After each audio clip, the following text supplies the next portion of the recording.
ഇന്നൊരു ബേക്കിംഗ് ഹാക്കായിട്ടാട്ടോ ഞാൻ വന്നിരിക്കുന്നത്. ഇതെന്നാന്നറിയോ? കുറച്ച് പേർക്കൊക്കെ അറിയായിരിക്കും. Cake levelling സ്ട്രിപ്പാണ്.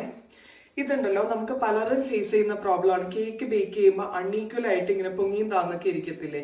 ഈ ഒരു സാധനം വെറ്റ് ചെയ്ത് നമ്മൾ കേക്ക് ടിന്നിന് ചുറ്റും വെച്ചു കൊടുത്താലുണ്ടല്ലോ, ഈക്വൽ ബേക്കിങ്ങിന് ഹെൽപ്പ് ചെയ്യും. എങ്ങനെയാന്ന് ഞാൻ കാണിച്ചു തരാം കേട്ടോ. ഇതുണ്ട്, ഇങ്ങനെ ജസ്റ്റ് ഒന്ന് നമ്മൾ വെറ്റ് ചെയ്തിട്ട് ഇങ്ങനെ ഒന്ന് വെച്ച് കൊടുത്തു കഴിഞ്ഞാൽ എല്ലാ സൈഡും ഒരുപോലെ ബേക്ക് ചെയ്ത് കിട്ടും. ഇനിയുണ്ടല്ലോ, നിങ്ങളുടെ കയ്യിൽ ഈ സാധനം ഇല്ലെങ്കിൽ ഇത് വീട്ടിൽ എങ്ങനെയാണ് ഉണ്ടാക്കുന്നതെന്ന് നമുക്കൊന്ന് നോക്കിയാലോ.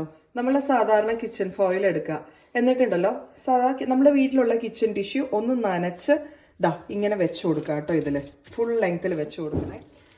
എന്നിട്ടുണ്ടല്ലോ, ഇത് ജസ്റ്റ് ഇങ്ങനെ ഒന്ന് മടക്കി കൊടുക്കുക.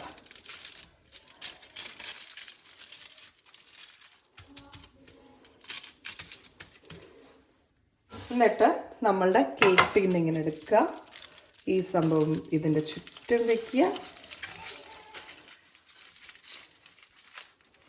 ഇത്രേ ഉള്ളൂ. വേഗം ശ്രദ്ധിക്കണം, മൈക്രോവേവിൽ ഒരിക്കലും കിച്ചൺ ഫോയിൽ യൂസ് ചെയ്യരുത് കേട്ടോ.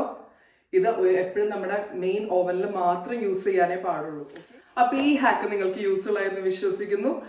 ഇങ്ങനെ കേക്ക് ഒന്ന് ബേക്ക് ചെയ്ത് നോക്കിയിട്ട് എങ്ങനെയുണ്ടെന്നൊന്ന് ഫീഡ്ബാക്ക് അറിയിക്കാൻ മറക്കല്ലേ.